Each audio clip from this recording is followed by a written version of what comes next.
This work was done in collaboration with Avinash, Sventa, Lata here, and Gautam.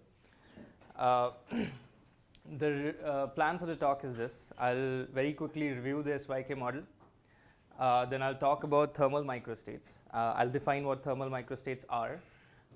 Then I'll define a flip symmetry, a symmetry group in this model. And I'll define expectation values of flip symmetric, flip invariant operators in these thermal microstates. Then I'll give the bulk description of these objects. And then when I'll talk about a modified SYK, so where we modify SYK with a particular interaction term. And then we get an effective action for the modified SYK theory. And I'll show how we can interpret these as gravitational collapse. And in that gravitational collapse, there is a Choptuik-like transition. So that's the plan of my talk. So very quickly, SYK model is model of n Majorana fermions. And with a 4 Fermi interaction, where the coupling for the interaction is chosen from a Gaussian distribution with mean 0 and variance as this value. I can write down the action for this model, and which is given by this.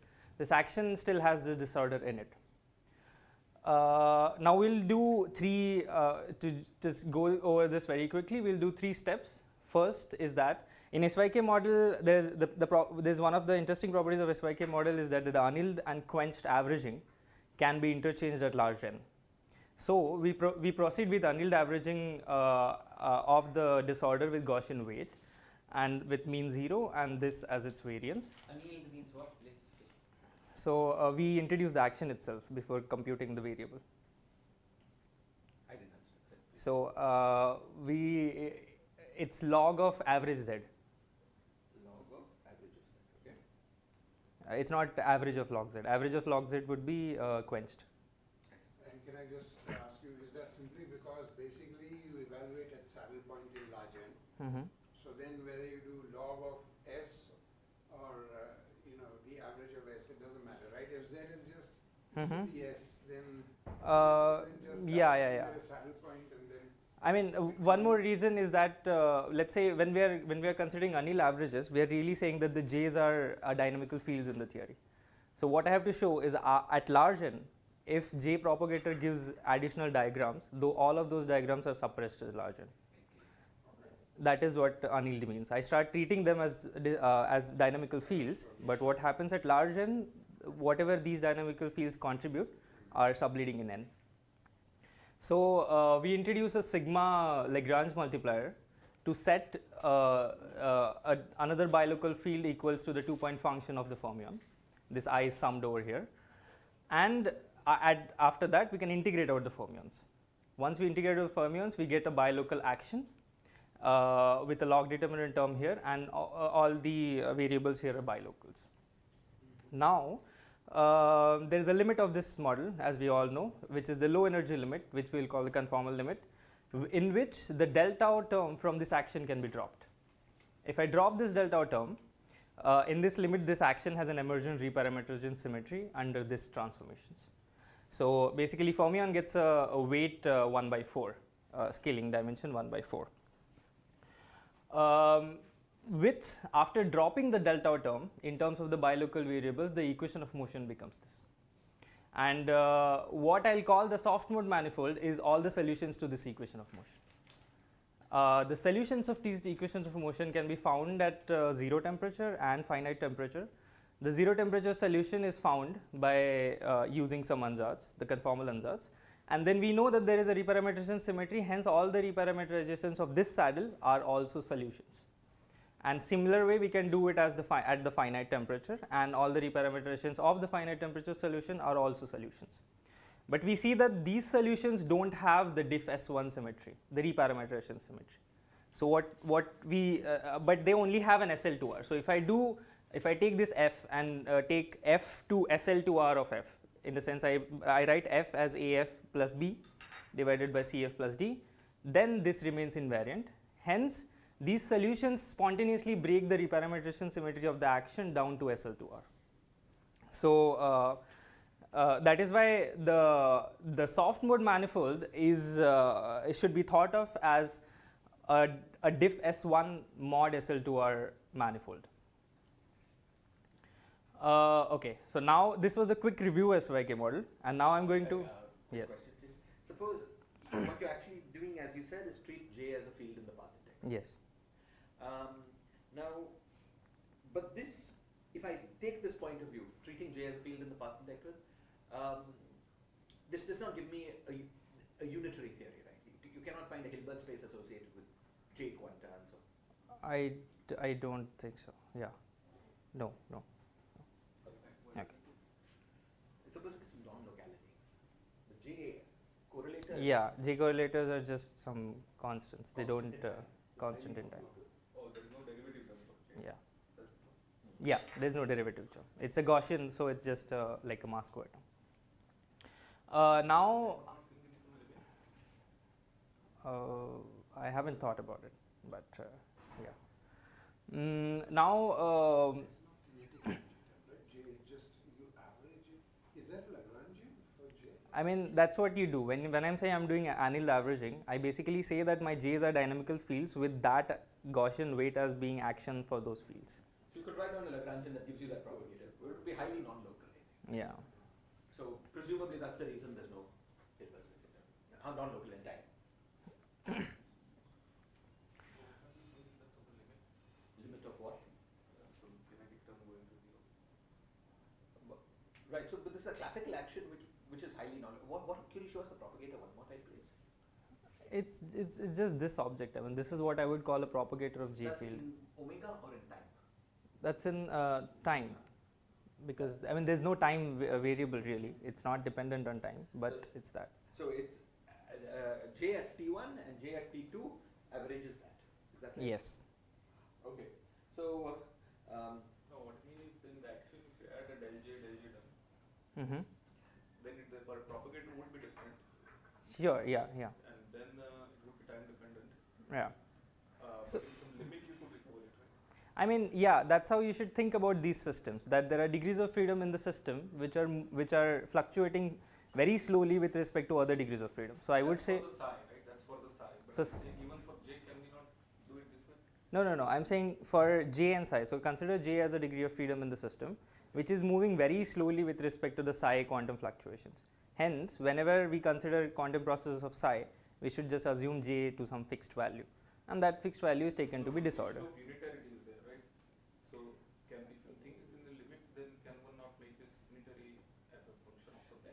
suppose this had been a mass term, and then maybe what you're saying would be right. Had this been local and then you had a small derivative, but this is highly non-local in time. In omega space, it's delta of omega. Isn't that like it's But not? if you have a kinetic term, then you would get 1 over omega. You would get 1 over omega, but there would also be this highly non-local piece. It's not. There is some microscopics that is like governing both the J and the size, right? So there is some microscopic origin for magnitude. What they're saying is that like we're not interested in this microscopics because of the time scale argument, and as a result, we can. No, it's not a question just of being interested or not. You compute trace of partition function. Does it count modes associated with J or not? It's a physics question. It's not a question of viewing. But let me ask you just to make Yeah. sure. You're saying if I take J, A, B, C, D at T1 Yes. or tau 1 and J, A, B, C, D at tau 2, then that average is 6J square over N cube Yeah. independent of tau 1 and tau 2. Correct. Yes. Yeah. So this does look like a highly Non-local. Yes. object, right? Yeah. And Yeah. and normally things would decay with time. or something. Yeah. So that is your point, right, Shiraz, that the action would be highly non-local in time, right? Yeah. To But produce if you it. not I stick to understand. this average, I mean this variance, but rather modify the action with kinetic term, then wouldn't the 2-point function depend on time now? It would, but if you take a classical action, the only actions that we know how to give a Hilbert space interpretation to are those that are two derivative. Right? Yeah, to the- Now this already is a piece that's far away from that. No, You can add a two derivative piece. Yeah, okay. But there's still this piece that we give it a whatever gives you this action. You know, whatever is giving this two-point correlator for J square, that is Schwer's working highly non-local in time. Because the two-point function just doesn't care about the time separation, for example. But the mass. It's really just the j square, e to the power minus j square by 2 sigma. That's what I'm considering as action. It's not a mass. It's not like a mass term. A mass is m times delta of T1 minus T2. This is independent of time. It's much worse than a mass. Okay. So now I'm going to introduce what I will be calling thermal microstates in this model. So we know that. I should just clarify. What I was talking about Lagrangian, this is two-part function. Then maybe some issue there. Because is it true that theta function is, if you invert a delta function, you get a theta function? This is one dimension, right? So maybe this is a mass action. No, but there's no theta function. It's not even theta of T1 minus T2. It's just totally simple. Yeah, it is just highly non-local. Yeah, that looks like that. It looks very So yeah. So we know that algebra of n Majorana fermions coincides with SON Clifford's algebra. It's similar with a factor of 2 here. So we can construct the Hilbert space. We consider the Hilbert space given by spinorial representation of this algebra, and we represent the normalized states, spin states, by this notation. Here there are n by 2, as there are n Majorana fermions, we have n by 2 sites, and at every site there is a 2-dimensional Hilbert space. The vector here, which is like a series of plus minus ones, is what I'm calling S vector, and this is how I represent. The BS is what I call a spin state. If I take all the possible states with all the possible S vectors, that just gives me a complete 2 to the power n dimensional basis for the SYK Hilbert space. Right? It's not an eigenstate. It's not an eigenbasis, but it's a basis for this Hilbert space. It's really Hilbert space of n Majorana fermions. I can define an operator like a number operator, which when acted on the spin state gives me the value of the spin, sk, and sk is basically kth component of the vector which is sitting, this state corresponds to. Now we define a flip group. So flip group is really a subgroup of ON, which I define by this, and f squares to 1 because psi squares to half. What I have done is I have taken n Majorana fermions and I have grouped, paired them, paired adjacent fermions, and I am calling odd as the flip operator. What it really does is it just flips the kth, it takes the kth site and it flips the spin over there. The action of this flip operator on a Majorana fermion is what it does is it just, sorry, these indexes should be down, this is a typo. What the action is, basically it gives a minus sign to the even fermion and it doesn't do anything to the odd fermion. This is the reason basically the ladder operator of the 2-dimensional Hilbert space switches. A becomes A dagger and A dagger becomes A, and hence the spin also flips. So a general element of this group can be written down as, product of flip elements of each site. So I can take f at some site 1, f at some site 3, and just take a product of them, and that would be, something yeah, really dumb, I'm yeah. sorry. If I really took fk hat to be psi 2k minus 1, yeah. then its square would be 0, right? Just No. This is the operator. so your top line fk hat is square root of 2 psi hat 2k minus 1. Yeah. That is psi hat is an operator, right? The Yeah, 2k it minus squares is, to Oh, 1. it squares to 1. I'm Yeah, sorry, you're yeah, right, you're yeah. right, Okay. I was getting confused by Yeah, this, yeah. that's all. No, please go ahead. Yeah. So then you have a general element of this group can be written down as product of elements at each site, and this also has like, and we can generate the whole group by using these generators.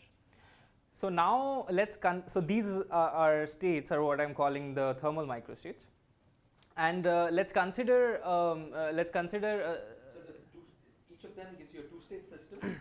yes. This, the guy that you're calling fermion number is like sigma 1. Yes. Yeah. Actually, FK is sigma 1. FK is sigma 1, yes. Now, using these spin states, I define a state which is like this, which I will be calling BSL, and it just obtained by multiplying this operator on a spin state. This is an analog of a Calabresi-Cardi state. What it's doing is it cuts off higher energy modes of the order 1 by L. After 1 by L, it cuts off those modes, and we'll be considering larger limit of this. I mean, we'll be just considering a large value of L in order to project this state on really the low energy states, because we will be interested in doing low energy dynamics, looking at low energy dynamics in this state. H0 is the full Hamiltonian? H0 is the full Hamiltonian, yes. And when you say L is large, so L is units of time, so large compared to J or large compared to what? Just to understand. The spectrum is, maybe I should wait. So, what is the spectrum again? No, there's a gap, the low line. Yeah. So there's a ground state, then you have these highly dense modes. And I should know this, but just how big is the gap in terms of J or something? You presumably want L to be much bigger than that gap scale. Yes. That's okay if you don't. Yeah. That's fine. Okay. Thank you. So let's consider a 2-point function of fermions in this BSL states. I thought that there is the very low energy dynamics is governed by these time reparameterizations. Yeah. Where you drop your dt. Mm-hmm. But then of course you have modes in the SYK where that's no longer true, right? Those higher operators. Yeah. Those higher Yeah. operators. But when you look at the Hamiltonian, isn't there a dense? What is the spectrum of SYK like? The low energy modes are very dense, and after that, it's the what we call the soft modes are very exponentially close to each other in n. So it appears as a degeneracy. Let me just make sure there is some imprecision in language. See, the Gaussian term doesn't actually correspond to any physical excitations. Sure. It's not really a Goldstone mode.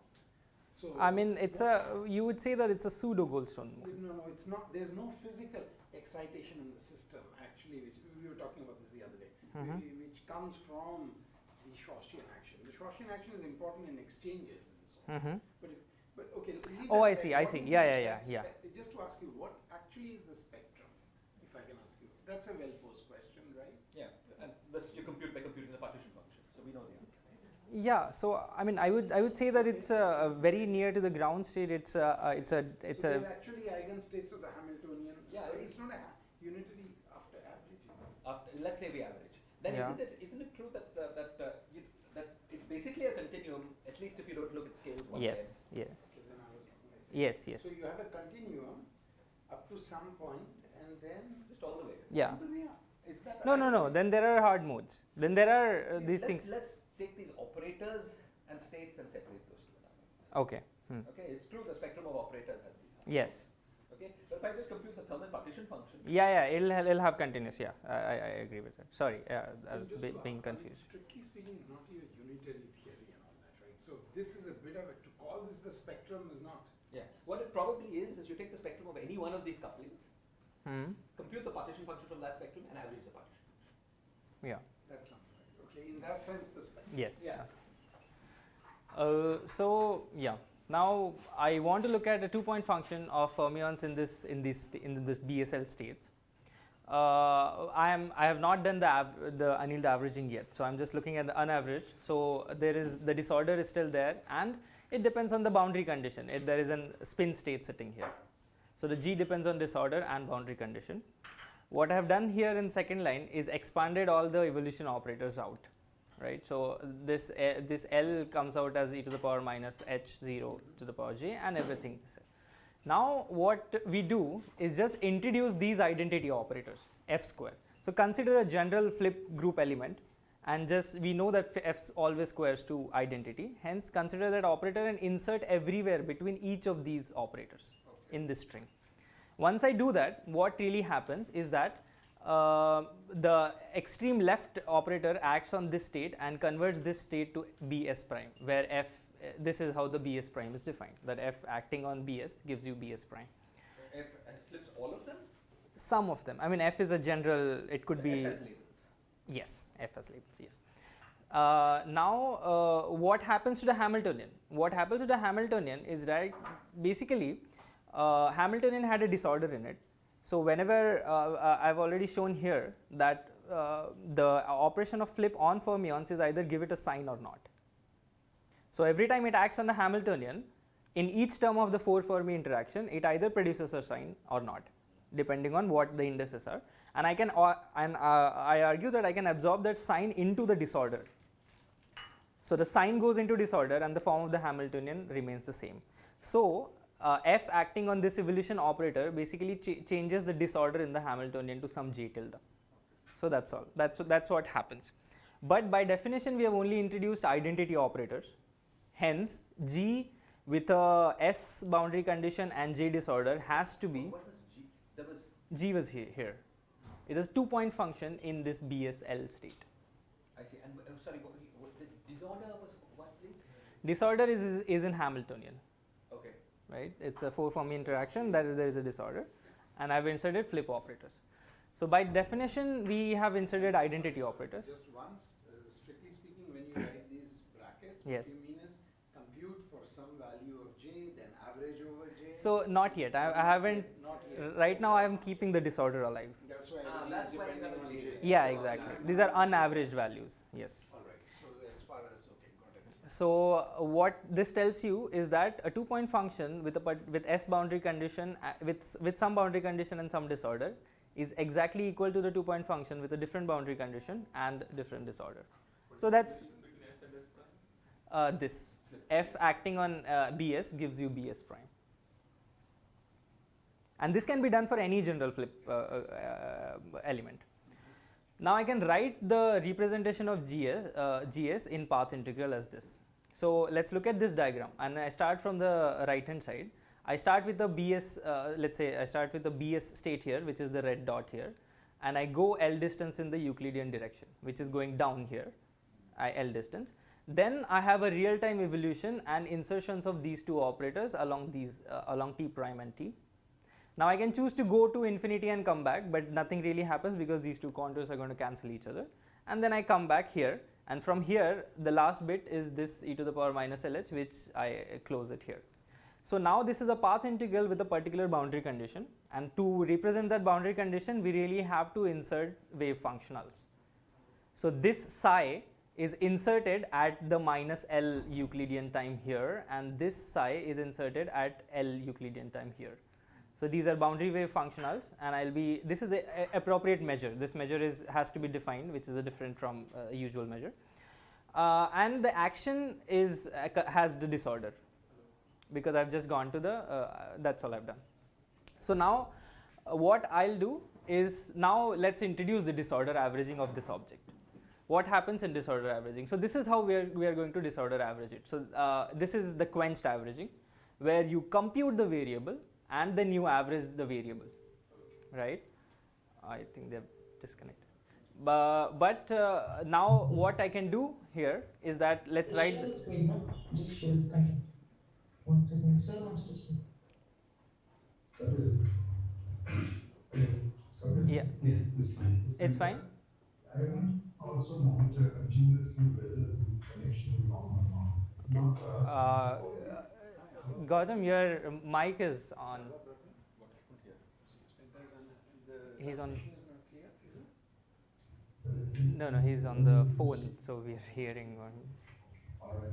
The mic is on at ICTS. This is probably bandwidth also. ICTS is really automatic. Our software is very integrated actually.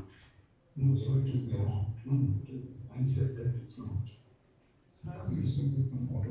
Hello? Sorry, Spectre, is it some issue from our side? Sorry, Spectre? Hello? Yeah, is it some issue from our side? Hello? We have two higher reserve bandwidth for message. NK and another. I think they can't hear us.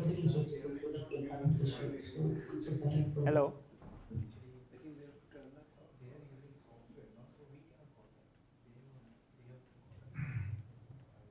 Okay, well, go ahead maybe, because we cannot hear very well. I mean, this the sound is becoming a staccato. Oh, So why is that? Okay. Go ahead. We will see what best we can hear. Okay, yeah. So, yeah, let me, Okay. are we trying? Okay. I'm not sure. Should I wait or? No, I think go ahead. Yeah. Just trying All to- right. Okay. I'm coming. So yeah, this is what I should do for the quenched averaging is I should compute the variable first and then take a disorder average of that variable. But I can write this down, write this variable down as this. What it means by I can exchange annealed and quenched averaging is I can exchange this integral and this integral. So I take the disorder in and do the averaging on the action right away and then compute that variable. So this is what I mean by annealed averaging, and in SYK at large n we know this happens, so we proceed with annealed averaging. So let's go ahead.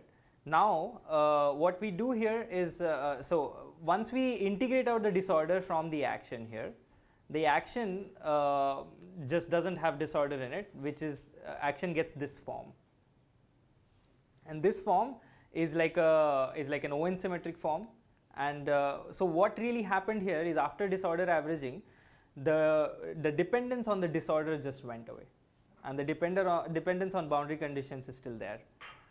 So but by definition these two averages are still the same because all we have done is introduce identity operators.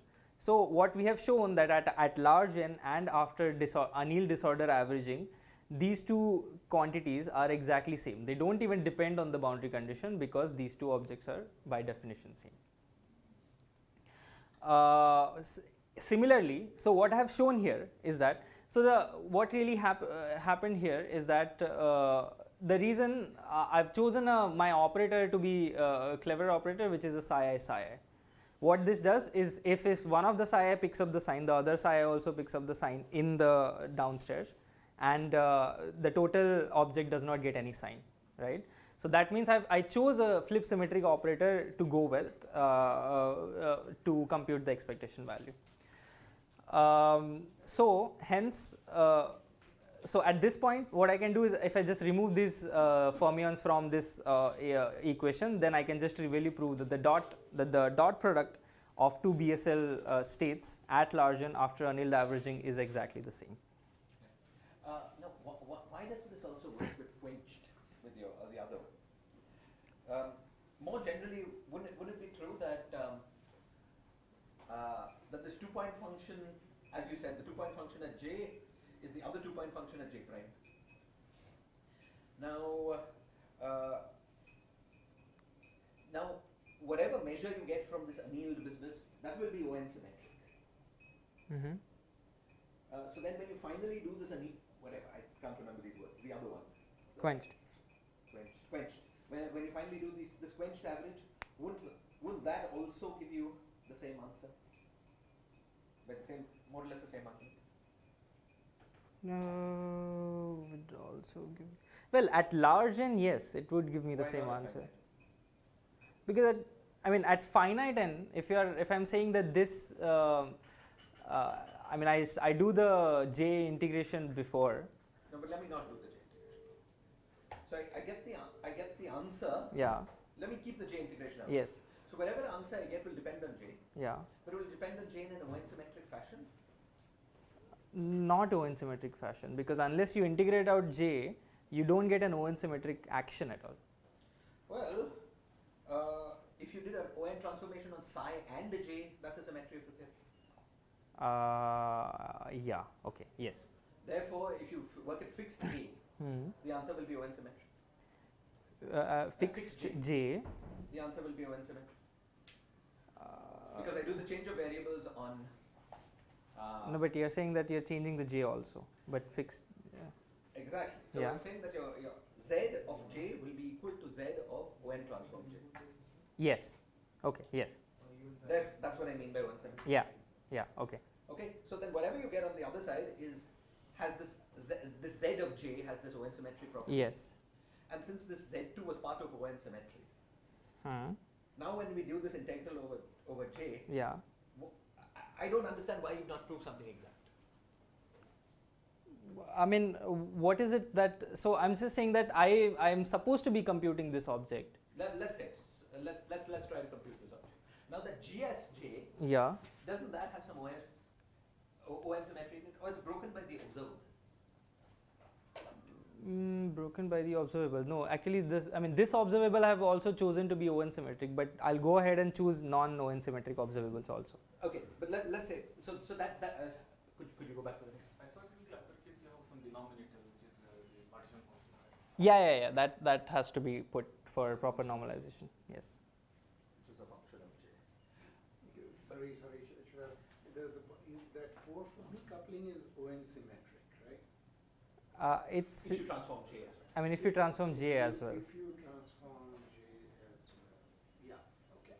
Okay, so I'm sorry for so this is probably something stupid, but that G of J, whatever it is, has this ON symmetry property. That G of J is same as G of J ON transformed. Yes. Up to the issue of the observable, which we can come. Yes. Okay, there now what you showed was that changing S to S prime was the same as doing a particular ON flip on J. Yes. But since the measure is ON symmetric, and that J there was ON symmetric, the answer will not depend. I know I'm saying something stupid, but it seems to me like you proved something exact. And what is it that he's proved? He proved that the 2-point function in the state S is the same as the 2-point function in the state S prime. Yes. Transformed by an ON. Transformed by this flip.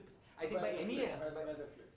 Yeah, so you're saying that so the exact statement would be a 2-point function in a BS with a particular source would be exact will be equal to 2-point function with a transformed source, transformed J's. No, but there's no J in my final answer. I'm averaging over J.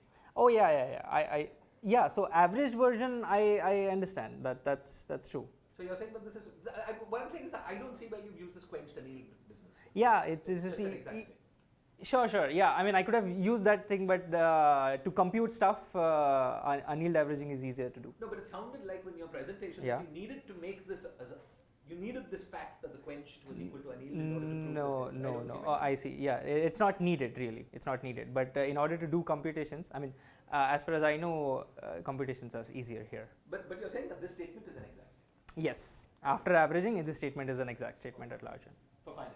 Yeah. And you said large n.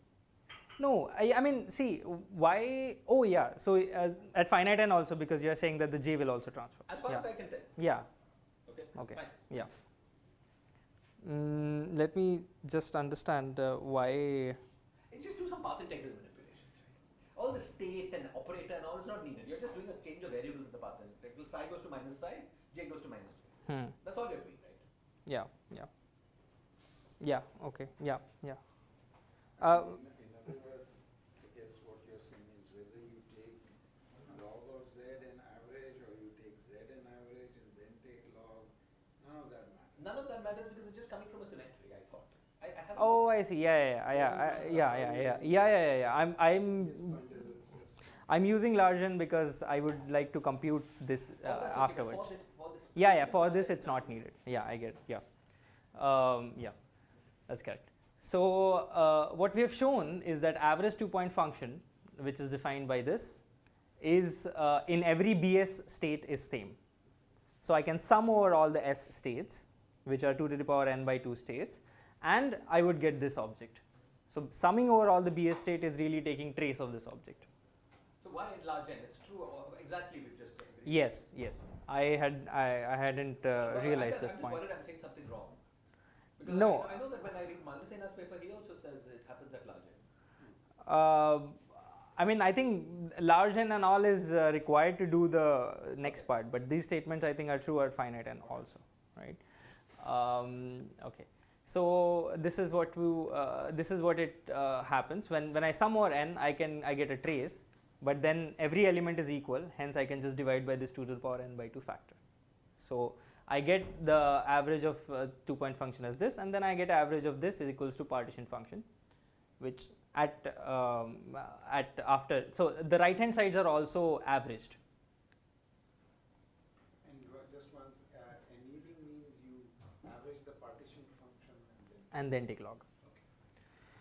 So what Yeah, so what this object corresponds to is this particular contour which we have already shown, but what this is a remarkable result which tells you that we started with a boundary condition which I would call a marked point boundary condition, that there was a particular insertion of state here and here, but now we can define a ratio which would be equal to a ratio in a particular pure state which will be equal to the trace. Hence, what we have effectively done is convert the marked point boundary conditions into trace boundary conditions, right? What you said is that you found a basis of states Yes. that are related to each other by ON transformations. Yeah. And therefore it's true. Yeah. Therefore every statement in one basis element is true in every other. Yeah. And then you do a trace. So the only I can't think of it right now, but I think Malasina crucially uses that these states are related by flip and not ON. So I think So I'm saying something. yeah, that might cause a problem. I'm not able to think of it right now, but that might be an issue. But let me. Exchange a say. Yeah. See, I mean, as far as I can tell, what his argument is this: that there is a bunch of states, the basis for the whole Hilbert space, these S primes, all of which are related to each other by symmetry operation, namely this ON transformation.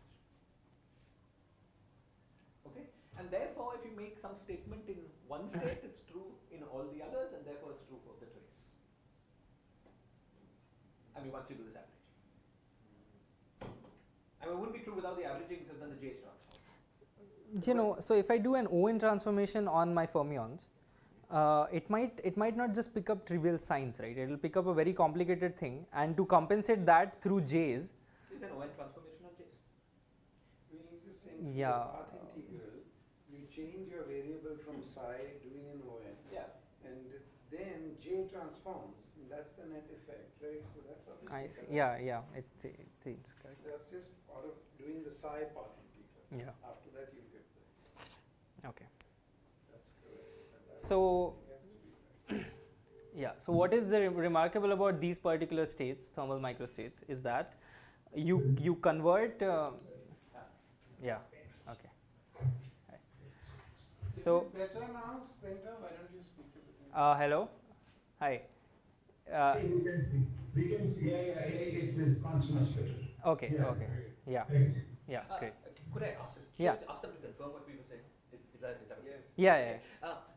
So Spenta and Gautam, Adwait was giving this argument about this this expectation value not depending on S and S prime, and it seemed to us here that this argument didn't need large N at all. Could you confirm that this is correct, please? I mean that it would go through with this other quenched rather than annealed as well. Just because S and S prime are related to each other by ON transformation. Is that correct? I mean, can you hear us? I mean, yeah, okay. As far as I understand, this has to be done with the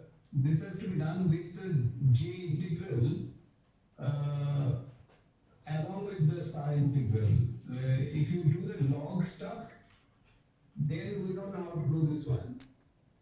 I mean, so if the J integral, is together with the psi integral, then so in the steps leading to this, I don't know how to do this for the quench. So suppose you do the following. You do the J integral last. After whatever log and so on. But whatever answer you get for the psi integral, if you do this flip, effectively transforms J by an ON transformation. Yes. But Shiraz, you can actually think about this type of system in terms of the method of replicas actually. Writing log z as z to the n minus 1 upon n as n tends to 0. And then when you use the method of replicas, the only assumption you will make is that the replica symmetry is not broken. And then you will select out a diagonal solution. And this is another way of arriving at all this effective action that Stanford, Malasena, and Kichayev were doing. So that's another way of thinking about it. So there the Owen symmetry will be manifest also. Okay. All right. There could be some spontaneous breaking, then the argument. So I said that the replica symmetry is not broken. Yeah. No, I'm just Yeah. trying to understand the arguments better. Yeah. I see. Yeah. We were missing, but I was missing. Level of integral. So there's an important assumption that you're not in the spin glass space in this problem. Actually. Yeah, maybe I can make another related comment perhaps. Which is that with a particular given J, this Hamiltonian is not flip invariant. Okay, so therefore, if you want to compute this, the correlation functions, then H you can bring down various powers of H in a perturbation theory, and for a given J, okay, it's not they're not flip invariant. I mean, the Hamiltonian is not flip invariant. However, when you bring the J's together, then after you consider averaging over J, okay, then it becomes flip invariant effectively. However, in that thing, you need large N. So it's difficult to say without a blackboard, but you need large N at that step. Okay, wait. Because by itself, yeah.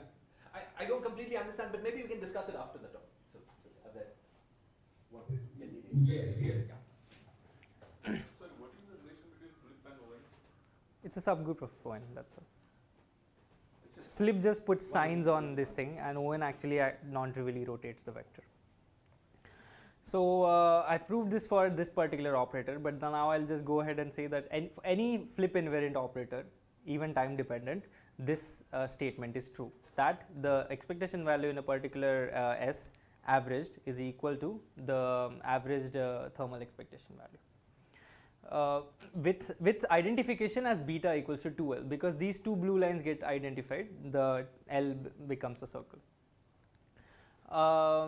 So what happens if I want to really compute this object?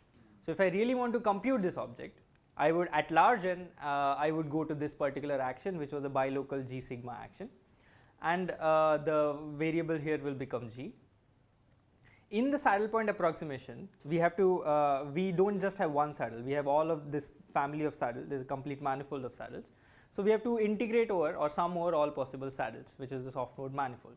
And this object would be given by this, where phi is, I'm parameterizing the points on the manifold by phi, and this is an appropriate measure in diff S1 mod SL2R. What happens is action for all of these is same, it's just a trivial number. So what will generally happen is this object will become divergent. This object is not is infinity really. So the remedy, and because this is 0 plus 1 dimensions, I can't and soft mode is time dependent. I don't have any extra dimension to make my soft mode dependent on, so that I'll get my Goldstones will get any action. I don't have any other dimension. Hence the only remedy is to break the symmetry explicitly. What I do is the particular term which I dropped from my action, which was the delta operator, I have to bring it back, but I have to bring it back in a perturbative manner. And that is explicit symmetry breaking by this O2 term, where this is the called H equals to 2 sector of this model. And I have to do the perturbation with that particular term. Symmetry that's broken is conformal. Yes, the symmetry that broken is 3 parameters in invariance. To leading order this perturbation, we get this Schwartzian action.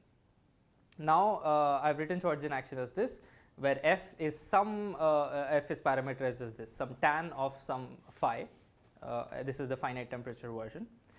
The equation of motion coming from this action. So now it's not a manifold anymore. It's not a manifold of soft modes anymore. Everyone has an action, but there is one particular saddle which was from the old manifold, which is still a saddle, which is still a solution.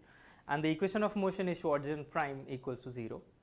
And if I solve this equation, I get this particular saddle. That actually means phi of tau equals to tau is the saddle of the new theory also. And the Schwartzian has the property that it's the unique something action, which is SL2R. Unique SL2R. Simplest, Lowest sorry, derivative. lowest So derivative. unique what? 4 derivatives? What? How many derivatives does it have? This has 3 derivatives. There's 1, 2, 3, 2. No. How much is it? 3 derivatives. It's f triple prime by f prime minus f double prime by f prime whole squared. F double prime. F triple prime by f prime is net 2. Oh, it's 4 derivatives. Sorry, 4 derivatives. Yeah. I can pronounce.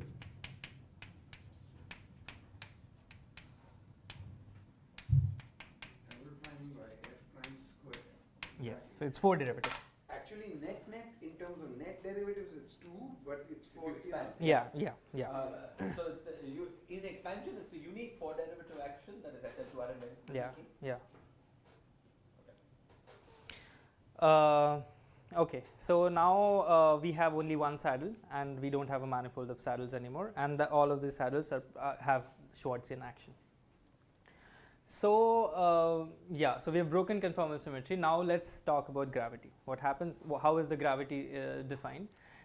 So the saddle, that was the whole coset. Now it's only 1 point. Yes, it's only, I mean, that point and SL2R of that point. Yeah. But SL2R is something that fixes the solution, right? No.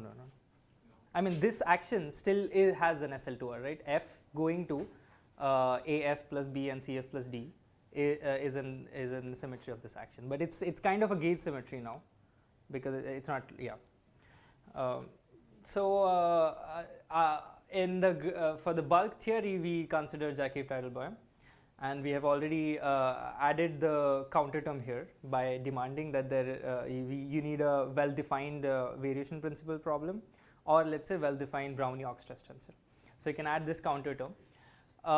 We define the boundary curve at z equals to delta always. So I'm going to talk about the large diffeomorphism way of thinking about soft modes in the bulk.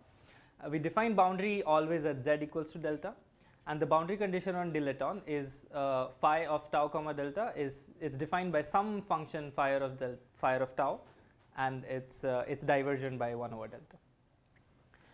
An asymptotically ADS2 metric which satisfies r equals to -2 in the Pfefferman-Gram gauge is uniquely fixed to this object. So it's probably the same thing as far as all your calculations, but sometimes it makes a difference. So is your boundary condition that at the boundary phi, the dilaton takes the value phi r of tau over delta? yes. Because to say that z equal, that's a coordinate choice, right? In the physical, is it a Dirichlet boundary condition for the Yes. Okay, that's what I thought. Now I have this particular, it gets fixed to this particular metric. This is like a one function family of metrics. If I just plug this metric and this boundary condition in my JT action, I directly get the Schwartzian action. And then there is a one more reparameterization available by which I can make this phi r of tau constant. Anyway, it's a background field, so you could just consider it as time dependent coupling. Now the soft mode in gravity is understood and in two equal. An asymptotically ADS2 metric with r equals 2. Yeah. Is that the most general? Yes, that's the most general. Yes, that's the most general. I see. After you fix variance. Yeah. So I can look at it, the soft mode in the bulk by two ways. First, I say that I have a metric which is asymptotically ADS2, this metric, and I do a large diffeomorphism of the metric, but the boundary surface is still z equals to delta. Or I can say that my metric is always fixed to ADS2, but my boundary has a particular wiggle which is given by this function, right? What is why I say these two are equivalent, because if you compute the extrinsic curvature on both of these curves, it's exactly the same. What you really mean is by ADS2 metric, you mean a particular metric on ADS2, namely the point. Sorry. It's Poincaré metric. Yeah. So I was going to say something similar. That they're both ADS2. This Poincaré patch. You choose Poincaré and then you see the embedding of the boundary in Poincaré coordinates, or you take the boundary anyway and take the metric to differ. Yeah. So I always relate I'll always, the notation here is whenever I'm talking about the Poincare metric, I'll talk about I'll write it as z tilde and tau tilde coordinates. But and when I'm talking about the asymptotic ADS2 metric, this I'll talk as delta and I mean z and tau coordinates. This is a mistake here. You know, just for terminology. Yes. In higher dimensions, when we call something asymptotically ADS5, Yes. it's because the induced metric on the boundary is not conformally equal to flat or S3. If the induced metric on the boundary was conformally equal to flat space or S3, then we would call it S3 times 5, we would call it ADS5. And we call something asymptotically ADS5 when it takes this Graham-Feldman form, but the induced metric on the boundary is not in the same conformal class as, let's say, flat space. So I'm just saying, you're using, your terminology is not exactly in consonance with the terminology of I see. This would not be called asymptotically ADS2, in my opinion. Okay. Yeah. This is correct. This is correct. This is in the same sense that the Brown-Hill metrics are asymptotically the same as ADS3, but it's a subleading, the normalizable piece, which is different. And you're right, sure. So this asymptotically ADS2 here means that from the normalizable mode onwards is different. Yeah. Yeah. Okay. So. But I think, I mean, okay, you should go on, but Shiraz, if you had a mass turned on in ADS5 or something also, I mean, your extrinsic curvature is only different from that of the asymptotic flat space or asymptotic S3 or whatever by a normalizable deformation, no? Well, if you had a mass turned on? I mean, if let's say you had a Schwarzschild black hole in ADS, then that's not ADS but asymptotically ADS, right? That's okay. Maybe they're different. I mean, maybe I'm saying there are these metrics that people call locally asymptotically ADS. Maybe I got the term. Or I don't know. Anyway, this is in the same sense as a mass or a normalizer. That's what the point. Yeah. So I think that's the. I mean the way why I'm calling it asymptotic ADS is I don't allow the leading order pieces to be changed, which is a non-normalizable deformation, but I allow the subleading pieces to. I understand, and maybe my terminology remark is in fact wrong. I think the term was used asymptotically locally, and you've not put locally. Sorry. Yeah. So now what are these large diffeomorphisms in my 2D space is that the form of large diffeomorphisms in the Pfefferman-Gram gauge is given by this, that you start with a Poincare metric which is written in terms of z tilde tau tilde. If I do these 2D diffeomorphisms on this metric, I get the asymptotically ADS metric. So these are like 2D version of the Roberts transformation in 3 dimensions. Near the boundary, if I look at this particular diffeomorphism, it takes this form, which is tau tilde near the boundary. The map between the bulk, the tau tilde and f of tau and the tau is this, and the boundary is related by this. This is the diffeomorphism that would take you from the wiggly picture to the straight picture. Yes. Now both pictures are in Pfefferman-Gram gauge. yes.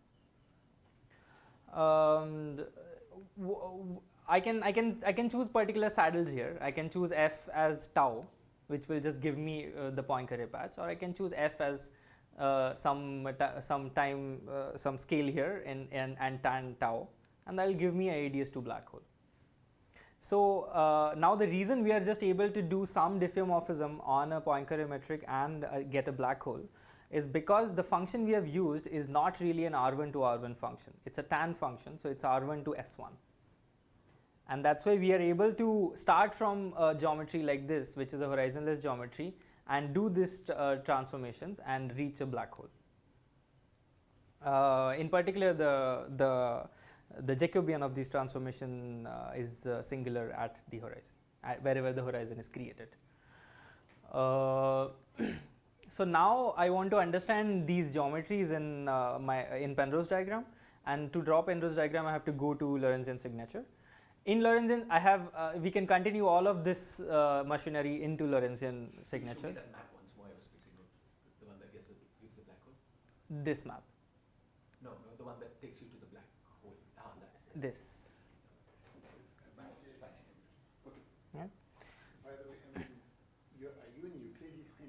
Right now I'm in Euclidean. So the difference between Euclidean, Horizon here, oh yeah, it's a horizon in the sense the space closes off there. That's all. It and caps off. the transformation is singular there, you're saying? Yeah. If I put yeah, so Put, let's say z equals to beta by pi is where this vanishes, and that is the place where geometry. and the transformation involves tan, right? Yes. And, you said tan goes to infinity there. No. I have to put tan into these things. The Jacobian of these transformations is singular there.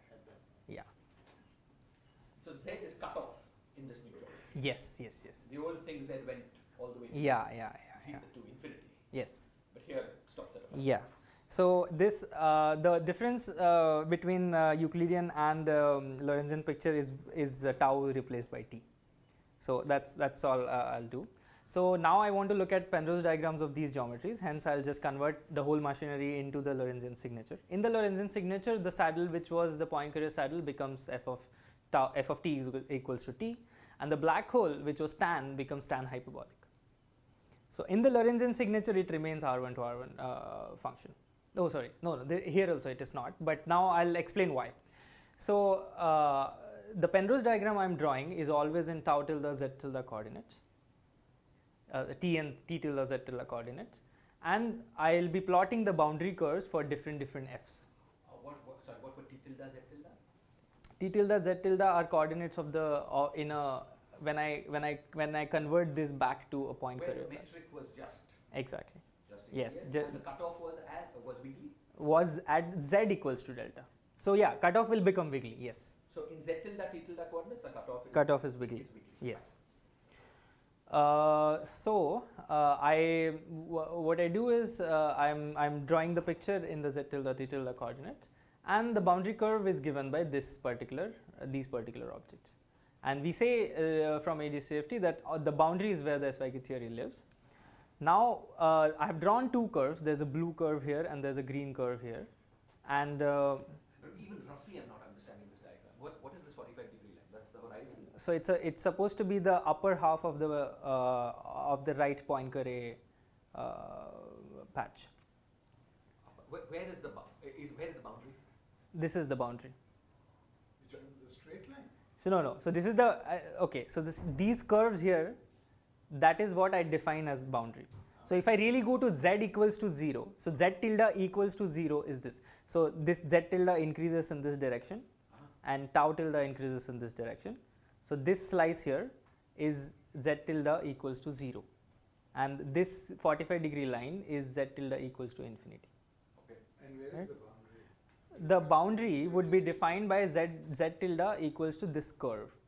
So I've taken two functions. One is f as linear function, which was supposed to give me a Poincare geometry, and f as tan hyperbolic function, and I've drawn those two boundaries. So there is a boundary here and there is a boundary here. Nice. Right?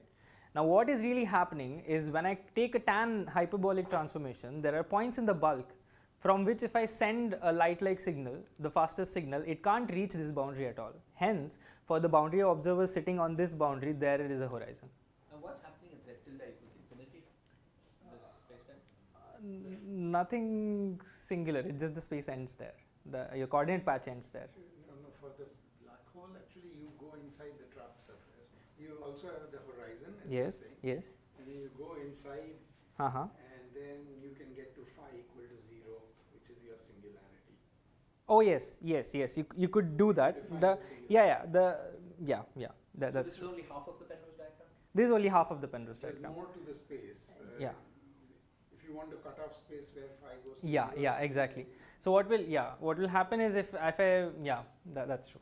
So could you sketch the whole Penrose diagram if you don't mind? I mean, Whole- just roughly. Whole in the Well, sense. the singularity is what kind of surface?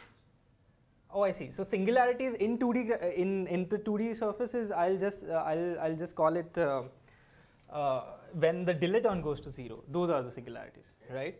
So let me draw the whole diagram. This is, and the part I have drawn here is just this triangle. Okay. And z tilde goes to infinity here, tau tilde goes here. what happens is, so let's say the dilaton singularity, I mean the point where dilaton goes to 0 goes somewhere like this. So it's a time-like. It's a time-like, and it's beyond the Poincaré horizon. Space-like. Dilaton going to see, the diagram is very much like ADS Schwarzschild, if you like. Dilaton going, see, at, if I just No, do it I'm in saying Schwarzschild- this is for non-horizonless geometry, just the Poincaré. I'm sorry, you're not describing the No, black no, hole no. yet. I'll come to black hole. I'm sorry. So the black hole would be something like this: that you have a horizon here, right? And to have a horizon here, what happens is, so bringing horizon, you need to throw in some matter along this direction. Sorry, just in the horizon-less Yes. case, if phi is linear in your 1 over z, Yes. where z is the Poincaré horizon, Yeah. then you have a null singularity at the horizon. Z Uh, equal to infinity Mhm. is the Poincaré horizon, and, And that's where the dilaton is zero.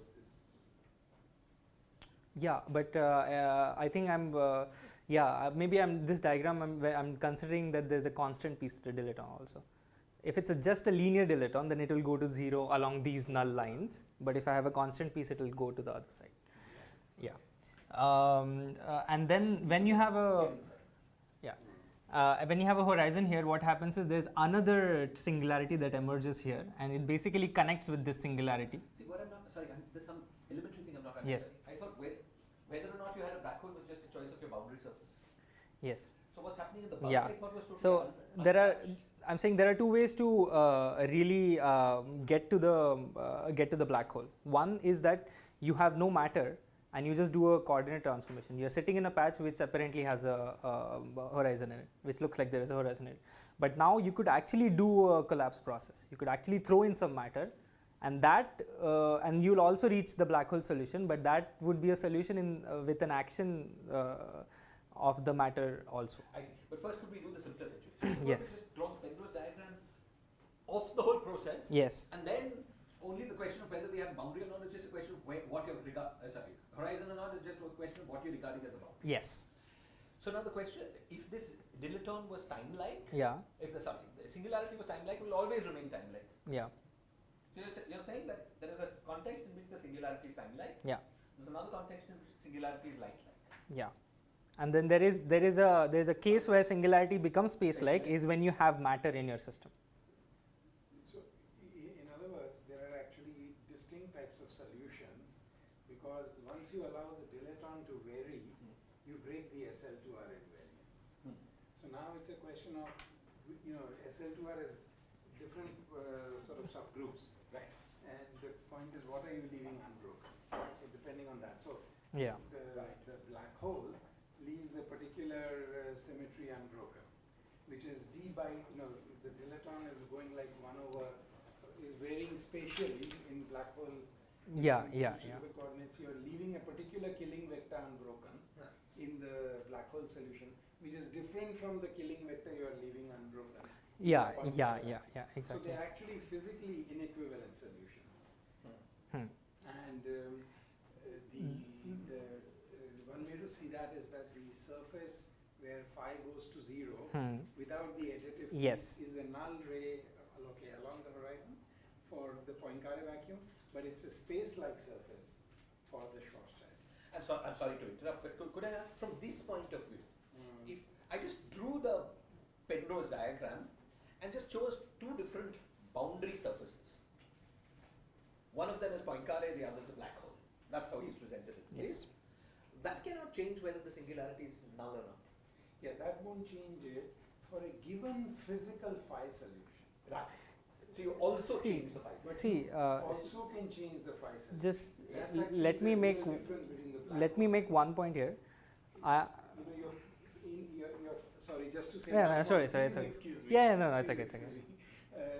The varying phi preserves one of the three isometry generators Right. of SL2R, but you have inequivalent isometry generators in Right. SL2R. Right. And depending on which one you preserve, you get a black hole or you get the Poincaré vacuum. Yeah. Yeah. But could I ask one last time?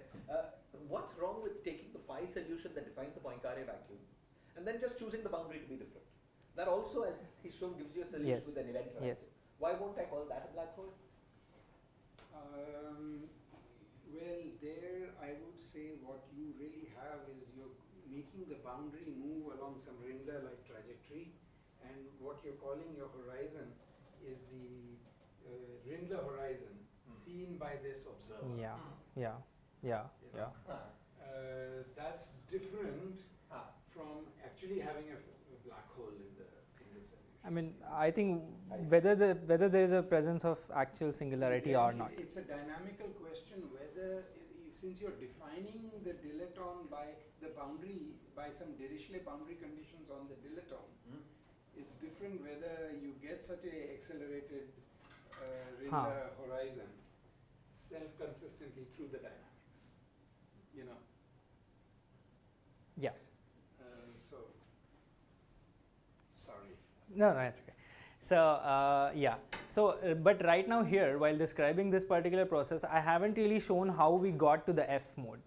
Now, this F could be the solution to the pure Schwarzian action, or I could have added matter, and that projected the whole action into the low energy sector, and I could have, in the modified action, I would have still gotten the same solution. What is different in these two solutions? So, I could have a solution of the pure Schwarzian theory equal to a solution of the modified theory, where modification is by matter. But what is difference between these two is the solution for the dilaton. One solution will have dilaton singularities and the other solution will not have. So, yeah, so now this is the gauge invariant way to understand whether my geometry has a horizon or not, is that this straight line here is z tilde equals to 0. So, z tilde equals to 0, so my boundary curve reaches z tilde equals to 0 when f prime goes to 0. So, if f prime goes to 0 anywhere at any time, then I have a horizon. I mean, except at t equals to infinity. And if f prime does not go to 0, I don't have a horizon. So, this is the way I'll detect the presence of horizon, and we'll use this crucially to understand whether we have a black hole or not. And there has to be some space, it should go to 0 before some singularity comes at it. Yes. Will singularities ever come and hit the boundary? Yeah, but not really. They will never. They'll probably just emerge from the end points here. So not really the boundary. Yeah. So now I'm changing my system and adding a particular Hamiltonian to it, an interaction to it. This interaction was given by Maldacena and Kurukulu in a paper, and it's written in terms of the operators which I've defined earlier. This operator has these numbers s prime, which are really components of a particular spin vector s, right? And now I want to understand what is the modification that the theory gets when I add this particular interaction to my Hamiltonian. What happens is we'll show that this modifies Largein physics in a BSL state. In a BSL state, this operator is capable of modifying Largein physics. In order to see this, and in order to do that, we really have to fine tune the vector sitting in the operator with respect to the vector sitting in the state. So, let us consider this particular observable. There is a time evolution happening in here with respect to this complete Hamiltonian, and that complete Hamiltonian has a spin vector inside it, and that spin vector is different than the spin vector of the boundary. So, when I say spin vector, it's just a n by 2 plus minus 1s, which was defined for the S state, BS state. Is this 180? No. So, the BS state has n by 2 spins, and at each point lattice you have 1 or minus 1 or 1 or minus 1. That 1 minus 1 string is what I am calling a spin vector. Yes. Labeling of your base. Labeling of my base. Yes, labeling of my bases. So now there is one vector that's present in the operator, and then there's one vector which is present in the boundary condition. Okay. Now it's this expectation value. We have gone through this procedure when the interaction was not present, and this was the contour. What I'll show, what I'll claim here directly is that I can repeat the exact same jugglery that I have done before, and I can show that all that happens is that I get an effective piece to the action in the low energy mode. So now what I'm doing is that at large n after disorder averaging, we can convert. I've said that again, but it's not really needed. I can convert the mark point boundary conditions to the trace boundary conditions. The effect of this interaction can be only seen in the real time part of the contour, which is just here, just along these parts. Along these parts, you still evolve by the pure SYK Hamiltonian, but along these parts, the interaction gets switched on. The Euclidean part of the contour in the near conformal limit is governed by Euclidean Schwarzian action. The Euclidean part means the red segments of this contour, and the real time part of the contour in the near conformal limit is governed by an effective action, and that effective action is given by this. This can be derived, and if I have time at the end, I can go through this derivation. So you are trying, of course, I understand from the contour, you are doing real time dynamics at finite temperature, and you are saying, so you add I add this term. T in that tan hyperbolic, just for that. Yeah, so I add this. Yeah, What is that phi of T? that's the Schwarzian mode. It's the Schwarzian mode for any time reparameterized. Yes. Parameterized by phi. Yeah. So what happened earlier is that when we broke the reparameterization symmetry, we only broke by the O2 operator, the operator psi del t psi. But now what is happening is the symmetry is getting broken by two operators, one which is the kinetic term and other which is this particular term also. So I have breaking of symmetry by two terms, and then that's why it gets an extra piece also. And if I just switch off epsilon, it's just right back to the original Schwarzian action. And you use that the state and the Hamiltonian have the same S prime? No, not really. So that's why this, and what happens is we get this dot product of S dot S prime. Okay. So the tan H part was the usual term, and this is the new term. Yeah, tan H part was the usual term part, and this is the new term, and it depends on this S dot S prime. No, it's not. It only preserves one of the generator of SL2, which is just shift. What is epsilon? Epsilon was the coupling that I added. Oh, I see. Okay. So what I'm going to do is I'm going to vary the strength of this particular perturbation here, and I'll show that varying this particular strength changes my F. Changes my F. Sorry. I mean, for this term has a power of G, has a relative power of J squared. Yes. At least in front. Yes. Plus various J's. Okay, I can't do. It's not suppressed at low frequencies and so on compared to the leading term. It's not. No. So I have to arrange epsilons to be yeah. So I see. If epsilon is, of course, it's parametrically suppressed in epsilon. That I understand. Yeah. So I have to choose epsilon accordingly. So the difference. So there is an epsilon here and there is an epsilon hat here. An epsilon. The relation is this particular relation. I understand. But you know, just the first term, the conventional term, because it has a 1 over j in the denominator. Yes. Actually, its impact on endpoint correlators is enhanced. By Yes. the power Yes. of j, Yes. right? Yes. And I'm wondering whether. I'm saying parametrically- we have to choose epsilon such that that happens. So you will scale it as 1 over g. Yeah. No. So the thing is, what I did here is I put a j inside my interaction itself. So epsilon remains dimensionless. Okay. Hence, I'm free to choose that number. I see. So the interaction will also scale as j increases. Yeah. If I'm working it with. Okay. I see. So then, of course, it may be. Yeah. Okay. So epsilon hat is dimension this. Yes.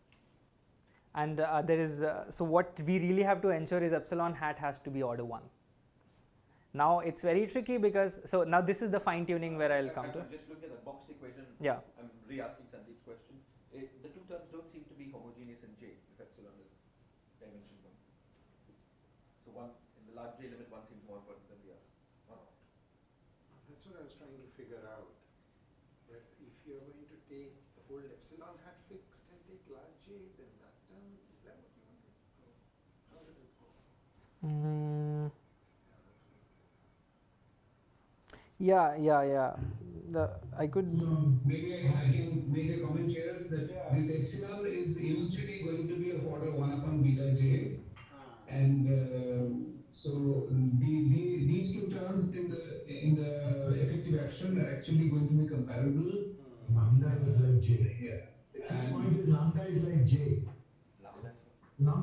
minus j.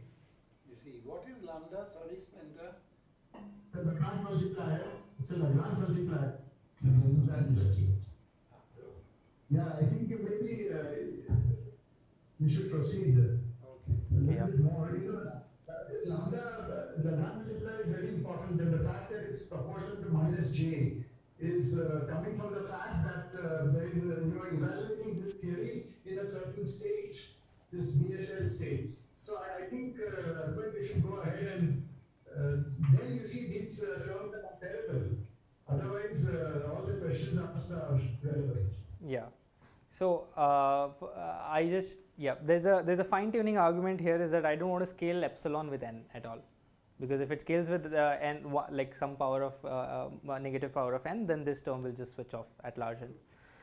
So to do that, let's see. I'm just trying to estimate that. So there's the epsilon hat is given by cos theta and some factor multiplying it, and cos theta is defined as s dot s prime divided by n. Okay.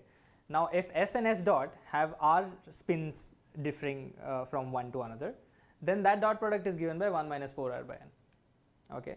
Now just now we can just do Stirling approximation, like number of such states which differ from s, so number of s primes which differ from s by r spins is just given by this binomial, which is Gaussian, and I can see that as I increase n, I can it gets highly peaked. What I can do, let's say I start with r equals to 0, then I start with cos theta equals to 1, and then I start increasing r, and I go till here when r is n by 4. I'm basically trying to estimate how many states I'm allowed to take before the term effectively becomes order 1 over n. So so this calculation just shows that the fraction of states which I'm allowed to choose s prime which sits in the operator are exponentially suppressed in n. So it's a highly fine-tuned object. I really have to fine-tune my two spin vectors. I mean, in the Malasana curriculum paper, they've just taken to be the same. But we are saying that there is a width available, but that width is exponentially small in n. Just go back. I know you're running out of time, but these are which two operators? This is the angle. Okay, so there is an s here, S prime, and right? And then there is an s in the boundary, in the state.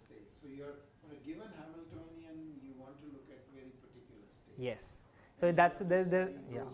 It has to be, the Hamiltonian has to be fine tuned with respect to the state.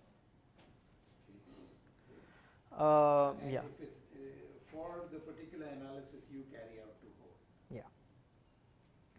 So in Papadodima's Raju language, this is like turning on a perturbation by a shadow operator, right? Is that right? I think so. See, maybe later you can explain Yeah. why. I see. I think some very fine tuned to the actual state.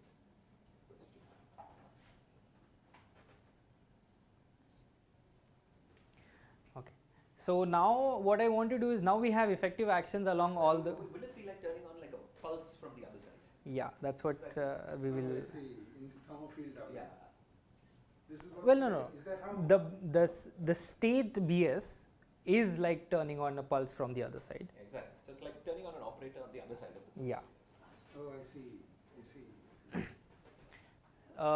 why they consider it. Is it? Probably. That's why Malasana prefer it. I noted that they never cited Papadodima's Raju there.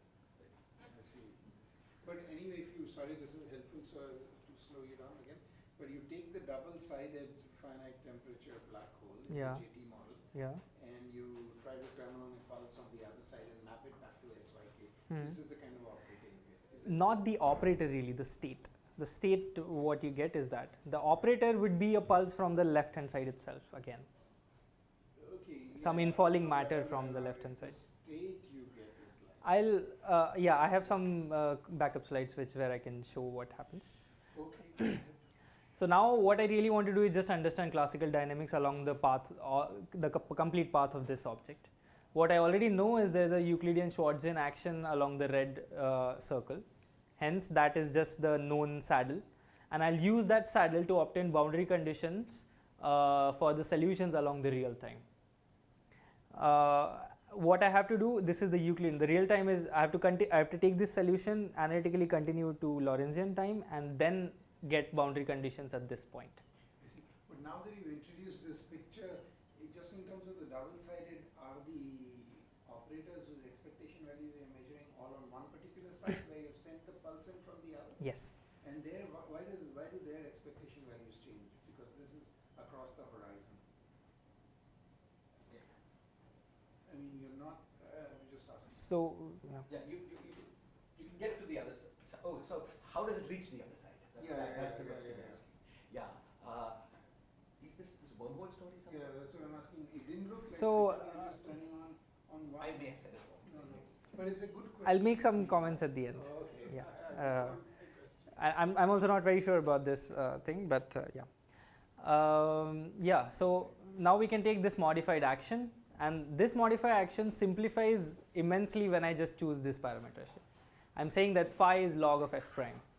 Once I do this, I get an action which is just quadratic. It's like a particle in one dimension, like a free particle action with a particular potential. And I have introduced a Lagrange multiplier lambda to equate e to the power phi to f prime. So this simplification helps us a lot.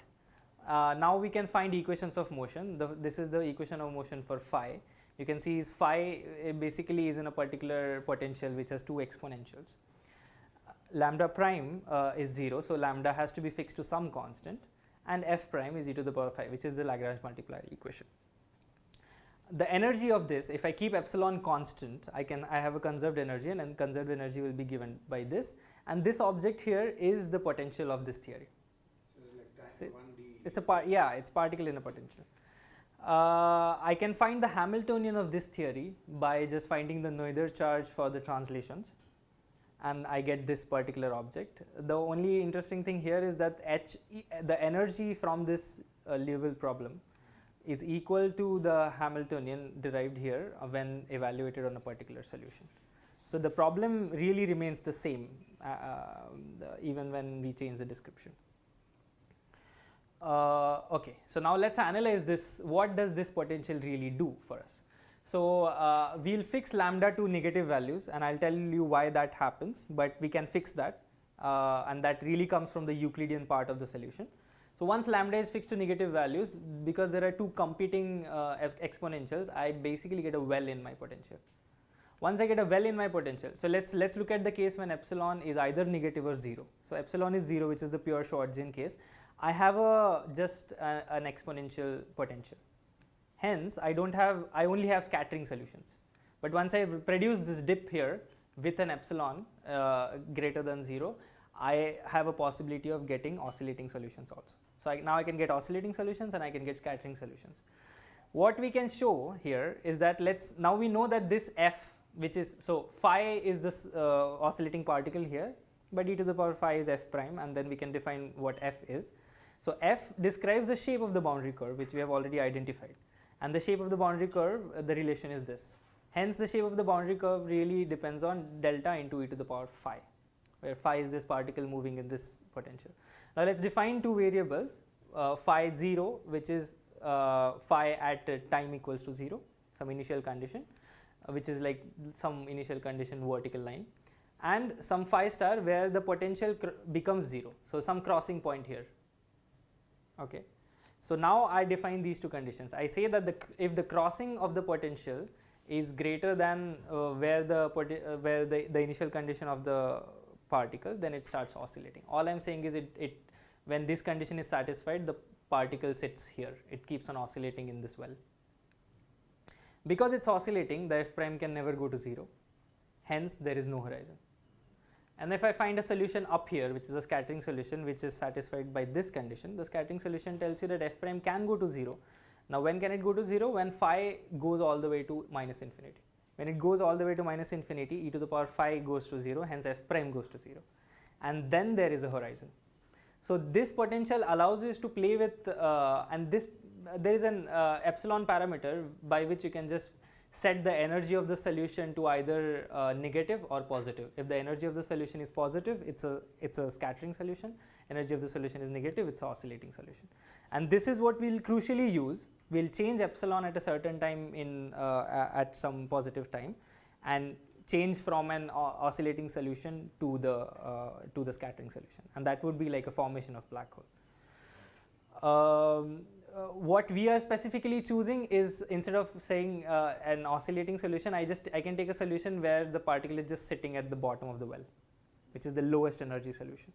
Okay, so I can choose that, and yeah, so we can solve for the solutions of e to the power phi by solving an energy conservation equation when epsilon is constant, and I get this complicated equation here.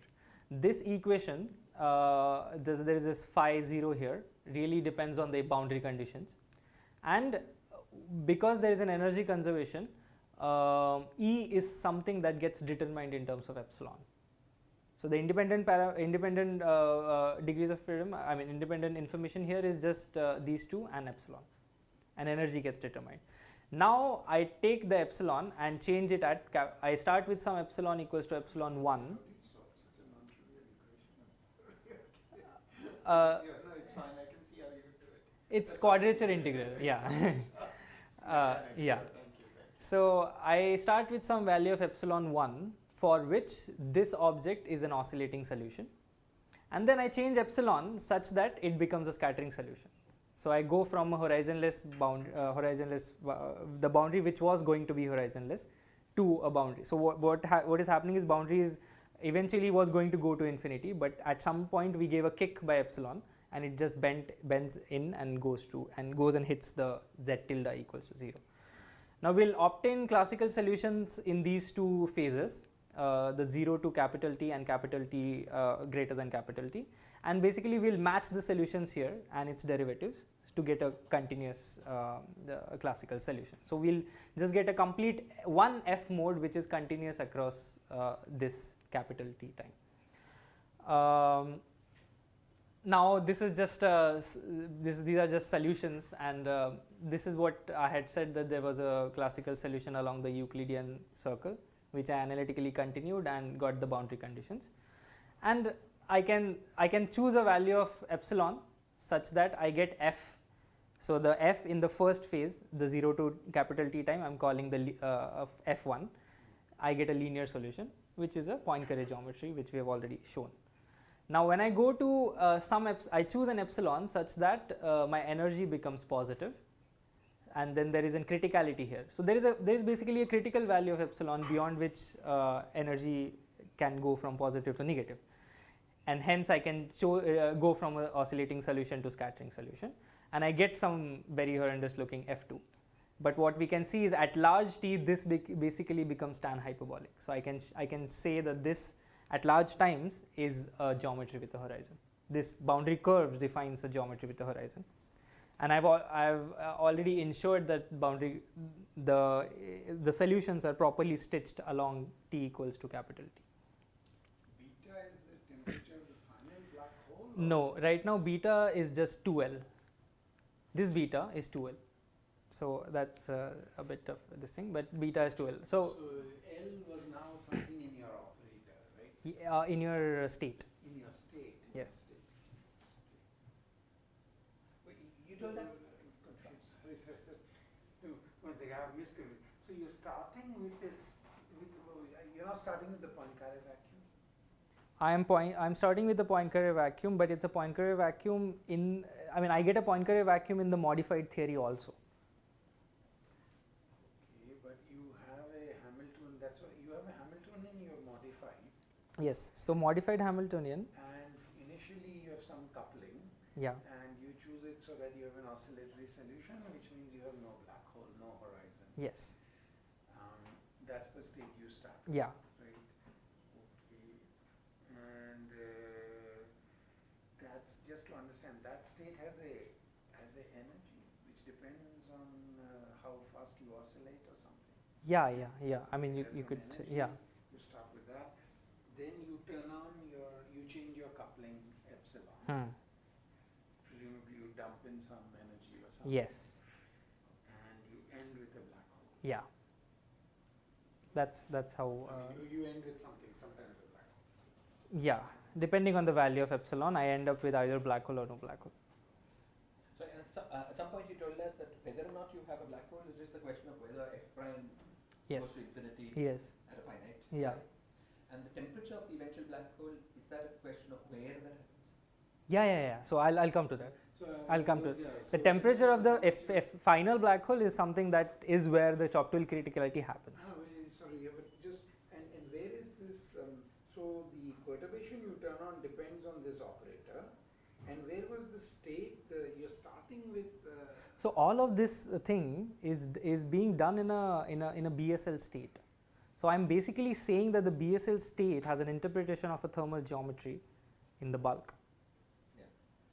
If I understand right, suppose you chose the state untuned with the perturbation. Ah. Then this new term would just not appear at all in your Lagrangian. Yeah.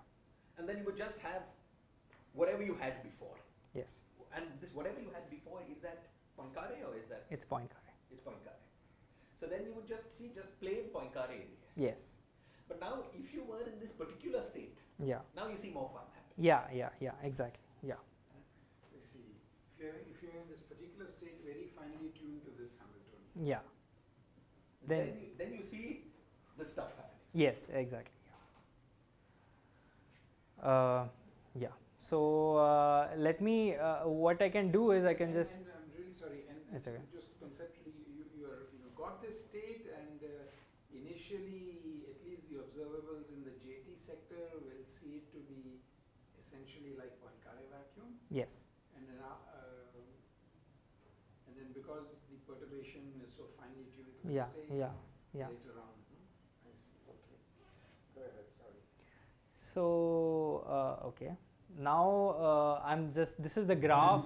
Maybe, sorry, maybe I can just clarify maybe a little bit.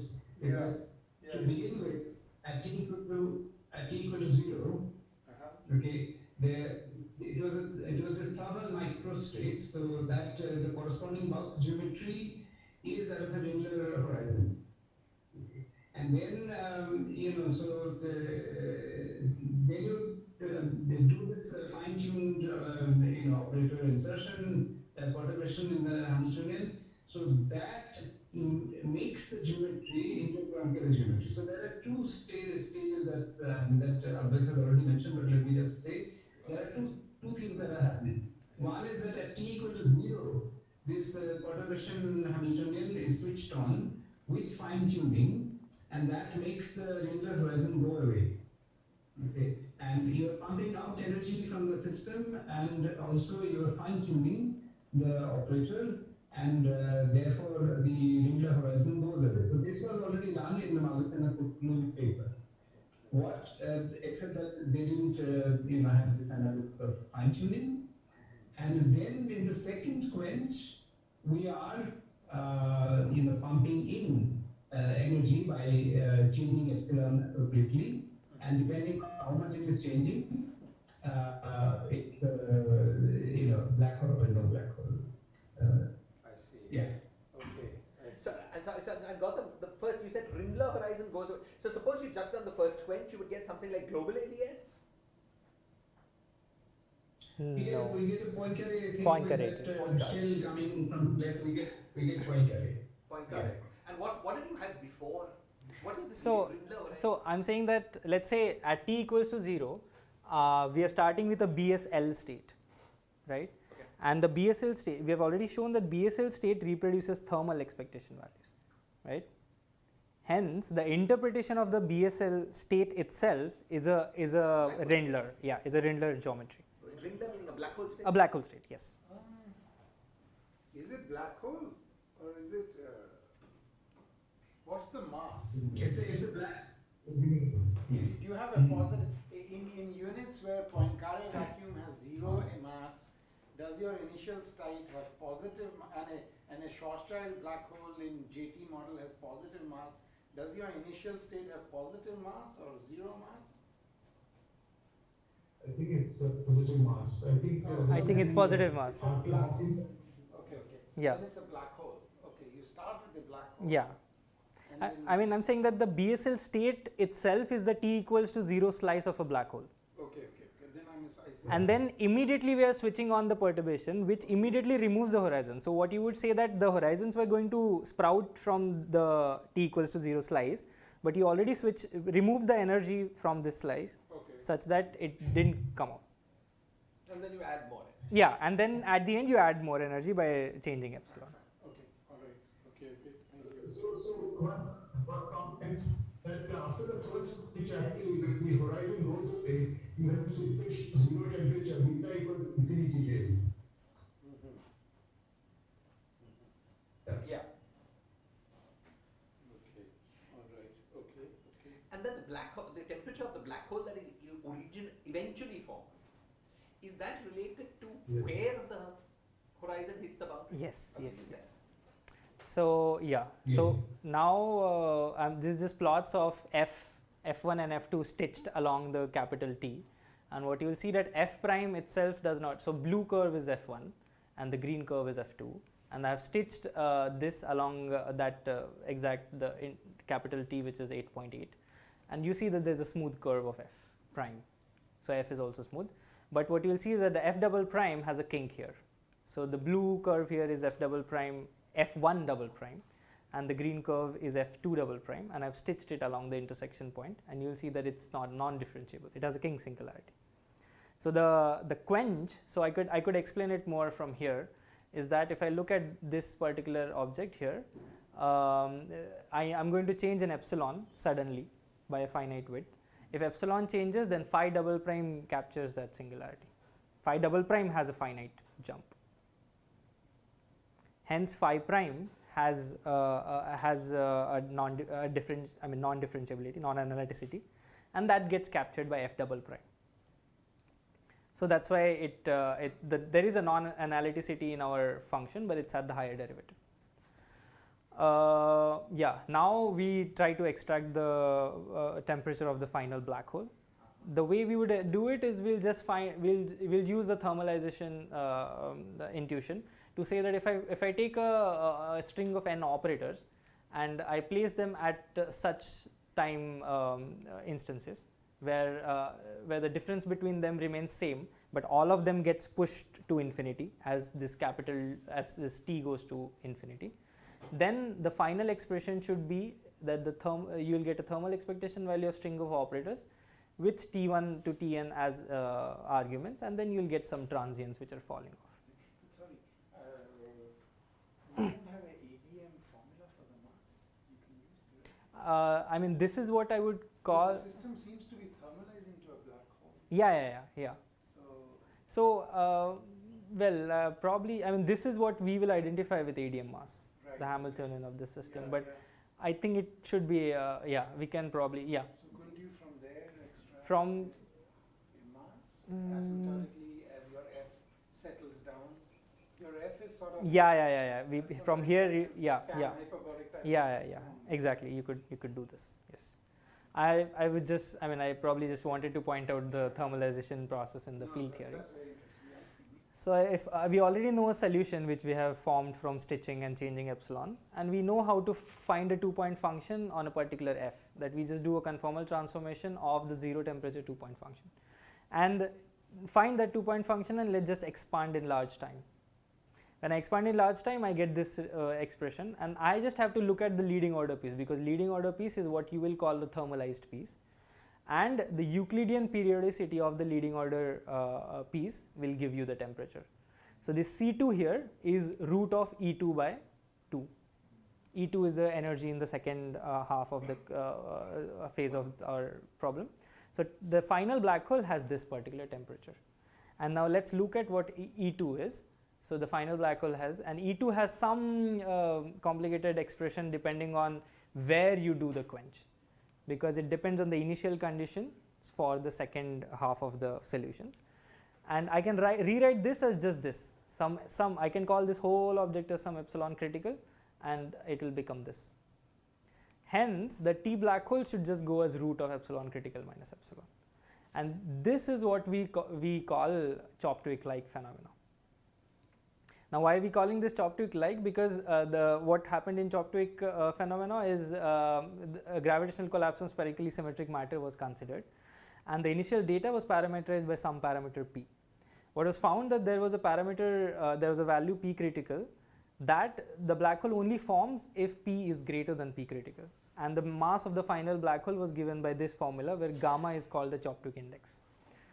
And I can just rewrite our formula as similar, and I'll just say that the Choptuik index, Choptuik-like index here is half, and this is the main result of the paper.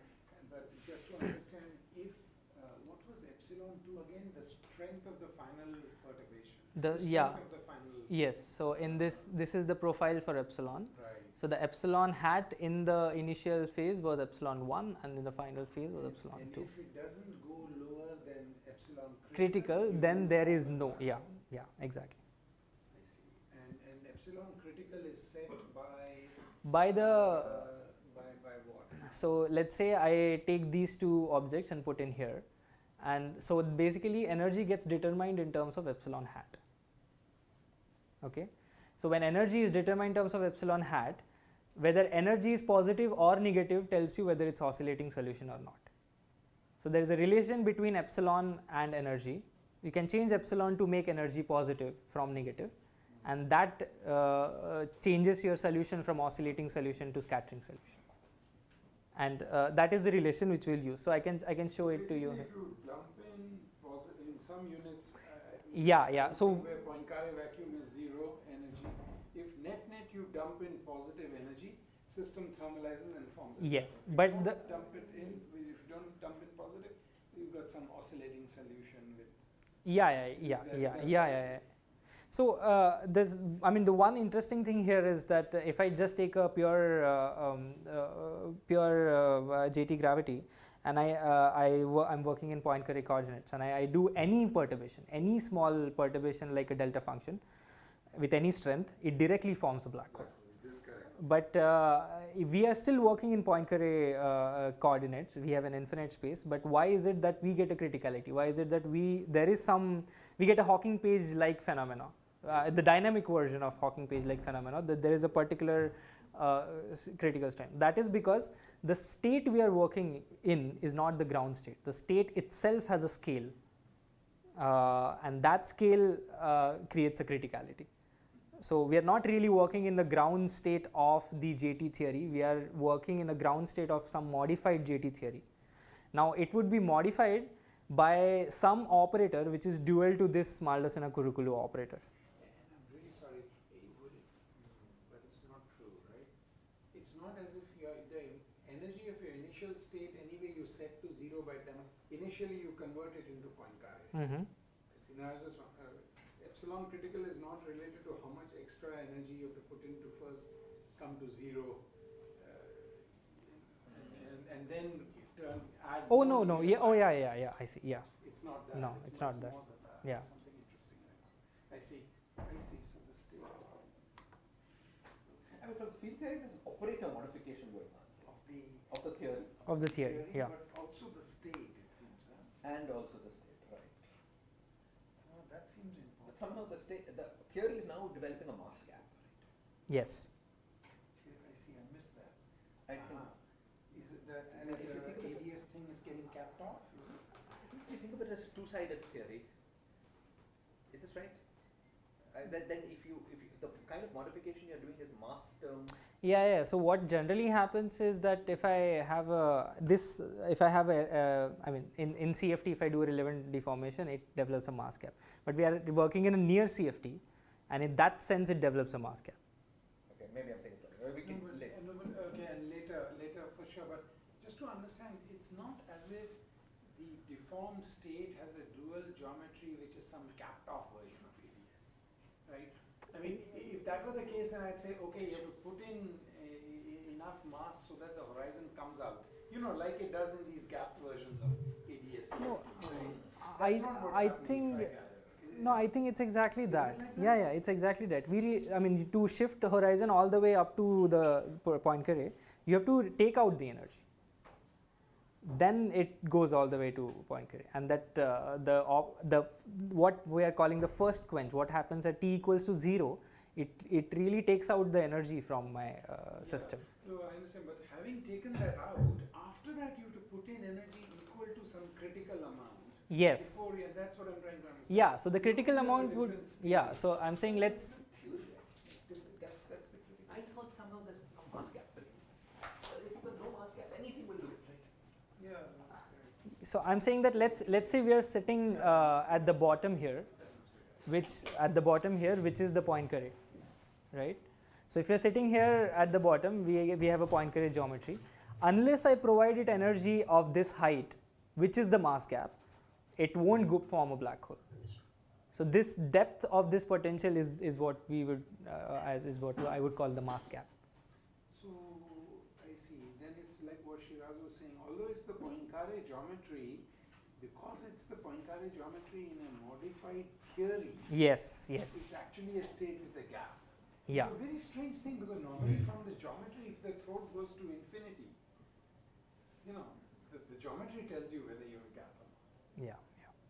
Very, If you had global ADS, this is ADS2, you know, the global version is. but suppose it was somehow like global ADS, then it would be understandable. And it would be. Yeah, I'm- then you can put a finite amount of energy in without causing light. Because the global ADS is a mass gap. Because the throat ends in Yeah, a yeah, sense. Yeah. But here I'm just confused because the Poincare throat goes forever. I know. Okay, go ahead, please. Yeah. So I may have to quit in 5 or 10. I think Although I've the asked too many questions. punchline is already here, so I think we are safe. This is a procedure where I would explain that if I know the solution of the boundary Schwarzian mode, there is some amount of information that I can extract. So the problem here is I don't know how to model this matter. There is a field theory modification I have done, and I'm not sure what is the dual of this particular operator in the bulk. And we tried and it didn't turn out to be a massless or massive scalar field. So could I ask, for the first quench you have to do something very clever, right? Because you have to remove energy, Yes. is what I only half understood. Yes. So Huh. that's what I understood. But the second quench you need to do something very silly, right? Any generic thing will add energy. Yes. Now why in the second quench you don't have to use something as elaborate as this very finely tuned thing? Could No. you just take an ordinary operator Yeah. and perturb with that for the second quench? That will pump energy in. I suppose that will work. Yeah, that should work. But the thing is here, I mean, I should have another operator which has a low energy description What about and all just- that. what about just taking some singlet operator? Some scalar field or something is around. Just add a scalar field. Hmm. Or whatever. Yeah, just couple to any of the operators of the Yeah. simple operators, not Yeah. these very finely tuned. Yeah, I The see. single trace type operator. Yeah. Side dagger size. And add it with enough strength that Mhm. should send a matter wave in, not from this side, Yeah, But from from this side itself. Yeah. and cause the black hole. Yeah. Correct. So for the second quench, Maybe yeah, sorry, maybe I can just make one point here is that if you don't fine tune and if you add a generic operator, then you will just fall back onto the original, Ringler horizon thing. And but if you want this finely tuned horizon, okay, with the critical value of this epsilon parameter, so that below that you have no black hole and above that you have a black hole and so on. I mean, otherwise you always form a black hole. But can you do a collapse? I mean, can you do a sort of tuned collapse process so that you can have a no black hole also and a black hole also? For that, you need, you still need a finely tuned epsilon parameter. but won't it be enough to do that fine tuning in the first quench? And then for the second quench, can't you do something dumb or not? Because it seemed like the If first. you do something dumb, then your epsilon goes away. The epsilon becomes 0. No, you keep what you had in the first Yeah, quench. You don't change the epsilon that you put in the first quench. And then in addition you do something. But you will always get a black hole, not a critical thing in which you have this. In order to study the transition, the Choptuik transition, okay, there you have to be, you have to do something clever still, even in the second quench. This I'm not understanding. I thought that the issue from the point of view of gravity was just whether you needed to put a finite amount of energy or not into the system. So, I thought you form a. It depends on how much energy. Okay, so but then if you. Yeah. So then if I do an infinitesimal Nambu quench on the second side, from the second thing, you shouldn't be able to form a black hole. Because you're telling us that there's somehow mass gap to black hole formation. Yes. Yes, so, I would. So that mass gap you should be able to see no matter what perturbation you do. Because you do a very stupid perturbation, but a very small one, you put in too little energy. Right? Yeah. Or not? I think that I agree with. That I agree with. Mass gap, you could have some other operator, and you could have you could forget about the fine tuning here, and you could have some other operator, and that might also do it. Yeah, that might also do it. Yeah. But I'm just wondering whether the phenomena is tied to the operator. I mean, in the JT language, once you have the Poincare horizon, the only reason why you are not getting a black hole when you throw in an arbitrarily small pulse is because you have some very special state at the past horizon. And if I just think about it in space-time, okay, I mean, what determines the future evolution? It's the state on the past horizon and what you do at time on the boundary. Yeah. Now, if you had the Poincare vacuum on the past horizon, then once you've extracted all the energy, then the smallest of pulses will form the black hole, right? That doesn't happen here. So is it that you're starting with you're saying it's a mass gap, but is it that, your state when you pulled out all the energy on the past horizon effectively is a particular state you're left with? I mean, okay, I'm trying to ask which of the two it is. Because if it's tied to your particular state, you're left with a scram minus. I mean, at the at this line. I don't know. Yeah, but now, I mean, the way I've described it is that I start with a BSL state here, like this state. I mean, there's a state here, but the corresponding geometry would be this slice, right? So I could say technically this t equals to 0 is a time reflection point. So whatever happens up here also happens down here. So I could say that you should just take reflection of that geometry here. So whatever happens at the future horizon would be like a reflected state here. I understand, but your BSL state doesn't have a direct representation in terms of the degrees of freedom in the JT model we know about. I think, there is. So I'm just trying to cast it in that language by saying, instead of specifying the state on the time-like slice, I could always say that a state is specified on the null past null ray, which I would call some analog of scry minus. I don't know if that's the right word, but that ray you've drawn, and time-like infinity. Yeah. Now, if I just have the Poincare vacuum on the null ray, then I'll form a black hole for a generic ingoing. I see what you're saying. Even though your geometry is Poincare, the geometry shows no sign of a gap in terms of the geometry capping off. So therefore, I mean, just thinking about it from gravity, I would say the information must be on that null ray, the past null ray. I'm just wondering. But how can you have this kind of geometry and then not form a black hole when you send it arbitrarily small energy? I don't know, some super trans-Planckian stuff or what? The stuff going from the null ray interacts with your stuff. So let me just go to the. See, by the way, this is not in disagreement with the picture that you have created, the Raju Papadi donos. Let me say why. Initially, your state lay on the other side of the horizon. Then you sucked out energy. Okay, the horizon goes out in the opposite direction from what you've done. So now the stuff can come out.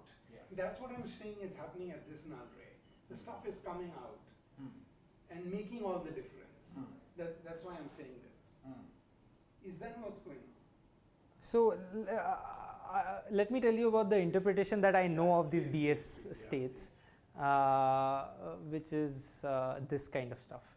So the way it's, and I'm not very clear about this issue, but let me just tell you, is that this geometry here is the Euclidean circle, is what is dual to the, is Euclidean black hole, is the disk, and the one we have, the BSL, is basically a thing with a marked point. So I would say there's a BSL here and there's a BSL here. So it's a circle with a 2L distance but a marked boundary point. Now I can just start doing Lorentzian evaluations from this horizontal dotted lines, and the Lorentzian version of this would be given by this. So this work, which is the thermophile double, and I can just stitch these two and it becomes this. But there is what is this boundary condition doing here? So if I want to get a BSL state from a thermophile double, I have to take a dot product with a BS, a spin state, right? Now this projection can be done with a very heavy operator sitting at this point.